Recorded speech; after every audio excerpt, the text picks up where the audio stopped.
नेपालीमा डरलाग्दो कथा र घटना भन्ने च्यानल त्रिकोण टेल्सलाई सब्स्क्राइब गर्नुहोस् र बेल आइकन थिच्नुहोस्।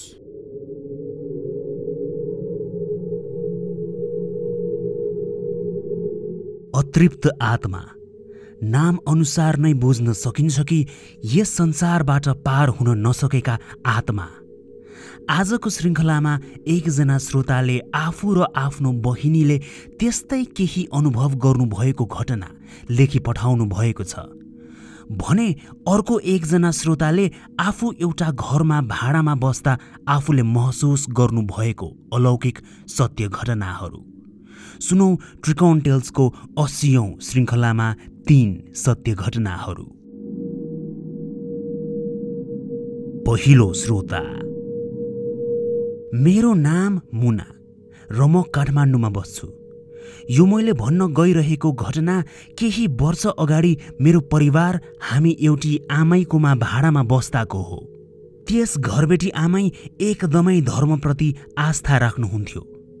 भनिन्छ नि, मान्छेले जबसम्म आफूले बनाएको दुनियाँबाट आफ्नो मस्तिष्कलाई मुक्त गर्दैन तबसम्म बाहिरी दुनियाँमा भइरहेको हलचलप्रति उसको खासै ध्यान जाँदैन। मैले पनि ती सबै म कक्षा 11मा हुँदा महसुस गर्न थालेको। त्यति बेला पौष महिना सुरु भएको थियो। कोठामा म एक्लै हुँदा पनि कोही वरिपरि भइरहेको जस्तो महसुस हुने गर्थ्यो। मैले सुनेकी थिएँ कि हामीले देख्न नसक्ने अदृश्य शक्ति, अलौकिक शक्ति यदि हाम्रो वरिपरि निकै नजिक भएमा हामीलाई ती शक्तिहरूले छोएमा हाम्रो शरीर चिसो हुन्छ रे। तर पौष महिना जाडोकै महिना भएकोले हुँदा हरदम चिसो नै थियो। मेरो परीक्षा आउन लागेको थियो, त्यसैले म मेरो पलङमै किताब कापी र कलम छरेर बसेकी थिएँ। त्यति बेला बेलुकाको 9:15 बजिरहेको थियो। म पढ्दै लेख्दै गरिरहेको बेला म अरू धेरै कुराहरू पनि सोचिरहेकी थिएँ। अनि सोच्दा सोच्दै म पढ्न लेख्न छाडी टोलाउँदै बसिरहेँ। टोलाउँदै पलङमै रहेको A4 साइजको पेपरमा मेरो आँखा पुग्यो।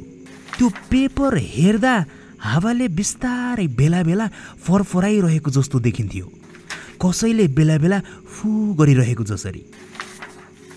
तर कोठामा फ्यान चलाइएको थिएन, न त बाहिर हावा चलिरहेको थियो नै। अझ त्यसमाथि झ्यालहरू सबै लगाइएका थिए। धेरै कुराहरू मैले सोच्दै टोलाइरहेकोले मेरो आँखा त त्यो आफै हल्लिरहेको पेपरमै थियो, तर मैले ध्यान दिएको भने थिइनँ। तब मात्रै मैले ध्यान दिएँ जब मेरो हातले भ्याउने भन्दा अलि पर पलङमै मैले फ्याँकेको कलम मेरो हातमा आफै गुडेर आयो। तब कलमले मेरो हात छुने बित्तिकै मेरो आँखा अड्किरहेको हल्लिरहेको पेपरतिर मेरो ध्यान गयो र त्यो पर राखिएको कलम मेरो हात छेउमा देखेपछि म आत्तिएर पलङबाट पर हटेँ। त्यस्तै गरी केही दिन पछिको कुरा हो। अरू दिन भन्दा चाँडै 8 बजे नै म सुत्नको लागि भनेर जान लागेको थिएँ। एकैछिनमा निन्द्रा लागेको जस्तो भइरहेको थियो अनि फेरि एकैछिनमा चङ्गा भएको जस्तो। निन्द्रा लागेको जस्तो भएको बेला पल्टिएँ र एकैछिनमा फेरि निन्द्रा नलागेको जस्तो भएपछि सुतिरहेको पलङबाट आधा जिउ मैले जुरुक्क उठाउँदै गर्दा मेरो निधारमा कसैले चोरी औँला र माझी औँलाले धकेली मलाई फेरि सिरानीमै सुताइदियो। आधा जिउ त्यसरी उठाएर पलङबाट उठ्न लाग्दा निधारमा कुनै अदृश्य शक्तिको त्यस्तो औँलाले नै धकेलेको जस्तो महसुस मलाई म पलङमा फेरि पल्टिउन्जेलसम्म भयो। अनि टाउको तकियामा पर्ने बित्तिकै ती औँलाहरू हराएको जस्तो लाग्यो। अनि मेरो मुटुको धड्कन बढ्न थाल्यो। जुरुक्क उठी छेउैको बत्ती बालेर म लम्किँदै आमा सुत्नु भएको कोठामा गएँ। तर केही नबोली बसेँ। उहाँलाई सुनाउने आँट नै आएन। भ्रम हो कि जस्तो पनि लागेको थियो, तर मन भने डरले काँपिरहेकै थियो। त्यस घरमा जुठो परेकोले हुँदा पूजा आराधना केही गरिएको थिएन। त्यस्तो अदृश्य औँलाहरूले ठेलेको महसुस भए तापनि मेरो मनमा मलाई हानि पुर्याउने खालको त्यस्तो केही महसुस भने गरेकी थिएन। त्यही भएर एकछिनमा फेरि म मेरै कोठामा गई वरिपरि हेरी सुतेँ। कहिले निदाइरहेको बेला पनि कसैले मलाई नै हेरिरहेको जस्तो र मेरो अनुहारबाट कपाल बिस्तारै हटाइदिएको जस्तो मलाई बेला बखत भान हुने गर्दथ्यो। अनि कहिले मेरो टेबल छेउमा राखेका किताब तल खसालिदिने अनि टेबलमा बिस्तारै हातले हानेको जस्तो आवाज आउने गर्थ्यो। राति सुतिरहेकी बेला यस्तो थाहा पाएर म बिउझिएँ भने मैले केही थाहा नपाएकी जसरी निन्द्रामै भएको झैँ म कोल्टे फेरि सुत्ने गर्थेँ। पौष 20 को कुरा हो। सबैभन्दा मलाई रिस उठेको र डर पनि अति नै लागेको यही बेला थियो। पढिसकी म भर्खरै सुतेकी थिएँ अनि निकै नै निन्द्रा लागिरहेको थियो। रातिको 11:15 बज्न लागिसकेको थियो। एक्कासी ढोकामा कसैले ढकढकाएको आवाज आयो। मैले सोचेँ आमा वा भाइले केही भन्न ढकढकाउनु भएको होला, तर कोही नबोली ढोकामा निरन्तर 3 चोटि ढकढकाइ नै रह्यो। हरेक 3 चोटिको ढकढकाहटपछि केही सेकेन्डको अन्तराल हुन्थ्यो अनि फेरि त्यही 3 चोटि ढकढकाउने। म पनि जबसम्म बाहिर ढोकाबाट कसैले आवाज दिँदैन तबसम्म म ढोका खोल्दिनँ भनेर पलङ छेउमा रहेको मोबाइल समाई मोबाइल हेरी बसिरहेँ। अनि सिरकले पुरै खुट्टा जिउ टाउको छोपी म बसिरहेँ। निकै नै डर लाग्न थालिसकेको थियो। त्यो ढोकामा ढकढकाउँदै गरिएको आवाज मैले मेरो सिरानी मुनिको पलङको प्लाइमा पनि सुनिरहेकी थिएँ। काठको ढोकामा हानेको त्यो आवाज थर्किँदै त्यो प्लाइमा सुनिरहेको थियो। निरन्तर एउटै किसिमले ढकढकाउँदै गरिरहेको सुनेपछि म मेरा दुवै कानहरू बेसरी थुनी केही नचली आँखा चिम्म गरी बसिरहेँ।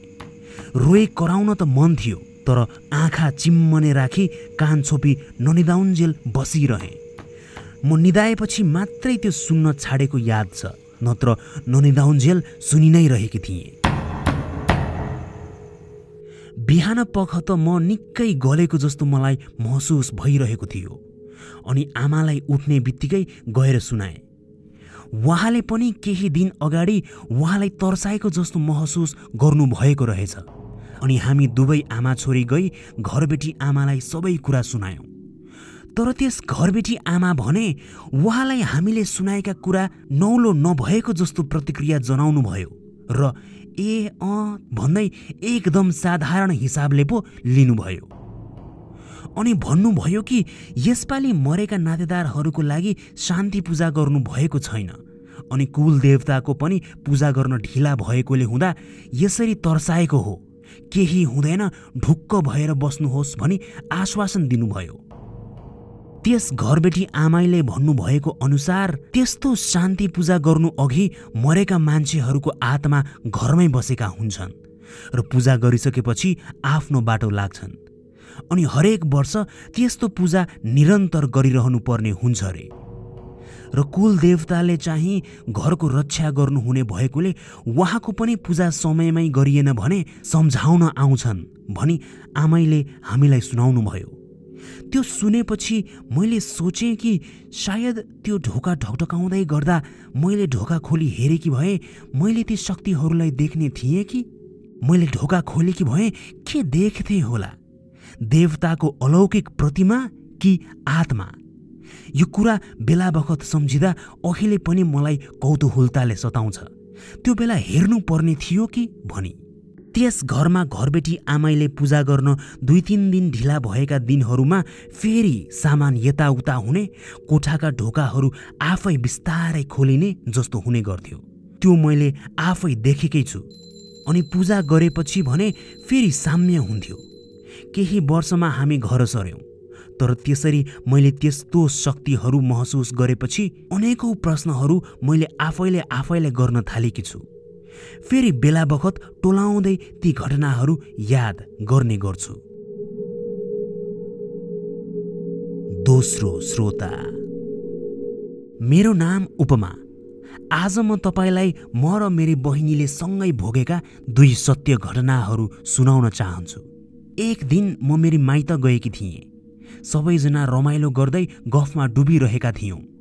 भूत प्रेतका कुराहरू गरी हामीले भोगेका कुराहरू पनि सुनाउँदै थियौं र त्यतिकैमा म र मेरी बहिनीसँग घटेको घटना मलाई याद आयो। हामी त्यति बेला सानै थियौं। म त्यस्तै 13-14 वर्षको उमेर कि भने मेरी बहिनी 11-12 कि। हाम्रो घरमा कोठाहरू धेरै थिएन, त्यही भएर हामी 2 दिदी बहिनी भण्डारण कोठामा एउटा पलङ राखी सुत्ने गरेका थियौँ। राति अबेरसम्म हामी गफ गर्दै जिस्किँदै निदाउँथ्यौँ। एक रात त्यसरी नै हामी दिदी बहिनी जिस्किँदै हाँस्दै पल्टिरहेका थियौँ। भण्डारण कोठाको एउटा झ्यालमा हामीले उख्खु काटेर राखेका थियौँ। हामी जिस्किँदै गर्दा अचानक त्यो झ्यालमा कोही चढेको जस्तो आवाज आयो अनि त्यहाँ राखिएका समस्त उख्खुहरू गर्ल्याम गुर्लुम गरी फालेको जस्तो आवाज आयो। कसैले भण्डारणमा राखेका सामानहरू भद्रगोल हुने गरी यताउता चलाएको जस्तो आवाज आउन थाल्यो। हामी जिस्किँदै हाँस्दै चलिरहेका दिदी बहिनी त्यो सुन्नासाथ एक अर्कालाई च्याप्प समाई सास नै रोकेको सरह चुपचाप सुनिबस्यौँ। अन्धकारमा केही देखिरहेको थिएन। मैले त्यही पनि हिम्मत गरेर टाउको उठाई वरिपरि हेरेँ, तर निष्पट्ट अँध्यारो थियो। त्यत्तिकैमा हाम्रो पलङको छेउमा हाम्रो टाउकै नजिक कसैले चप्पल खोलेको जस्तो आवाज आयो अनि त्यो आवाज आएको एकैछिनमा माथि आमा बुवाको कोठामा कोही हिँडेको जस्तो आवाज। न हामी उठेर आमा बुवा कहाँ जान सक्यौँ न सुत्न नै। डरले बहिनी आत्तिसकेकी थिए, म पनि निकै डराइसकेकी थिएँ। कतिखेर बहिनी निदाइन्, कतिखेर म निदाए पत्तै पाइन।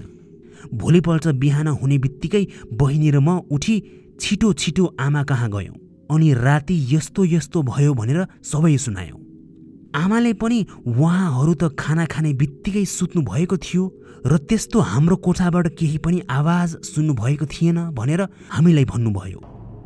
त्यस्ता तर्साउने घटना पहिले पनि धेरै भइसकेकोले हुँदा आमाले एउटा जान्नेकोमा हामी 2 दिदी बहिनीलाई पनि लिएर जानुभयो र त्यहाँबाट थाहा भयो कि कसैले हाम्रो घरमा नराम्रो आत्मा लगाइदिएको रहेछ। उहाँले कसले भनेर त भन्नु भएन, तर अक्षतामा केही मन्त्र फुकी घरमा लगी छरिदिनु भन्नुभयो र हामीले त्यही गर्यौँ पनि। त्यसपछि त्यस्तो केही भएन, सबै साम्य भयो। बहिनी र म सुतिरहेको बेला भएको त्यस घटनाको 5-6 वर्ष पछिको कुरा हो। मेरो घरसँगै जोडिएर घर भएको एकजना बुढा छिमेकीले केही कारणवश झुन्डिएर राति आत्महत्या गरेका थिए। उनले आत्महत्या गरेको कोठाको झ्याल खुल्ला थियो र झ्याल बाहिरतिर फर्किएर झुन्डिएकोले त्यस बुढा झुन्डिएको अवस्थामै सबैले देखिरहेका थिए। आमाले पनि हामीलाई बिहान हामी उठ्ने बित्तिकै यस्तो यस्तो भयो भनेर भन्नुभएपछि हामी दिदी बहिनी बुढाको त्यस झ्यालपट्टि गएर हेरेका थियौँ। निकै नै बुढो भइसकेको र झुन्डिएकोले हुँदा घाँटी निकै नै तन्किएको थियो। हेर्दा निकै नै डरलाग्दो देखिएको थियो। हाम्रो घरको आँगनबाट नै त्यस बुढाको त्यो झ्याल र कोठा देखिन्थ्यो। बुढाको शरीरलाई निकालेर त्यस घरका मान्छेहरूले गर्नुपर्ने दाह संस्कार गरे क्यारे। बुढा त्यसरी मरेको केही महिना पछिको कुरा हो। हामी भित्र कोठामा टिभीमा एउटा कार्यक्रम हेर्दै थियौँ। कार्यक्रम हेरिसकी अब सुत्नु पर्यो भनी बहिनी र म घर बाहिर शौचालय जान आयौँ। हाम्रो शौचालय घरभन्दा 9-10 फिट पर रहेकोले बहिनी र म हामी आँगन छेउमा शौच गर्न बस्यौँ। हाम्रो ठ्याक्कै अगाडि त्यही छिमेकीको आत्महत्या गरी मरेको बुढाको कोठा थियो र त्यही झ्याल त खुल्लै रहेछ। भित्र त कोही बस्थेन। झ्याल किन खुल्लै राखिएको थियो त्यो थाहा छैन।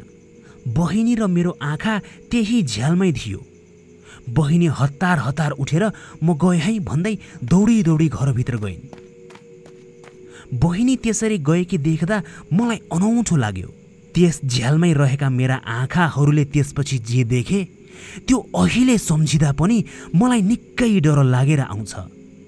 त्यस छिमेकी बुढाले आत्महत्या गरी मरेको बेला उसलाई जस्तो अवस्थामा भेटिएको थियो, महिनौपछि अहिले रहेको त्यस खाली कोठामा पुनः त्यही दिनको झैँ झुन्डिरहेको त्यही बुढा र बाङ्गिएको त्यस बुढाको त्यही डरलाग्दो घाँटी बिस्तारै बिलाएको अवस्थाबाट देखा परेको झैँ बुढाको आँखा, नाक, मुख त्यही झुन्डिरहेको बेलाको डरलाग्दो कुरूप अनुहार देखा पर्न थाल्यो। मैले ती सब देखेपछि म पनि भागेर भित्र गइहालेँ अनि भित्र बहिनीलाई यो कुरा सुनाएँ। बहिनीले पनि झ्यालमा हेर्दा हेर्दै एक्कासी त्यही महिनौँ अगाडि झुन्डिएको बुढा झुन्डिरहेको अवस्थामा देखेको र त्यो देख्ने बित्तिकै आफू डरले भागेर आएको भनिन्। अनि मैले केही नदेखेको हुनाले मलाई भन्यो भने म डराउँछु भनी केही नभनेको भनिन्। यस्ता घटनाहरू मैले धेरै भोगिसकेको छु। त्यही भएर भूत होलान् कि नहोलान् भन्ने कुरामा मेरो कुनै दुई मत छैन।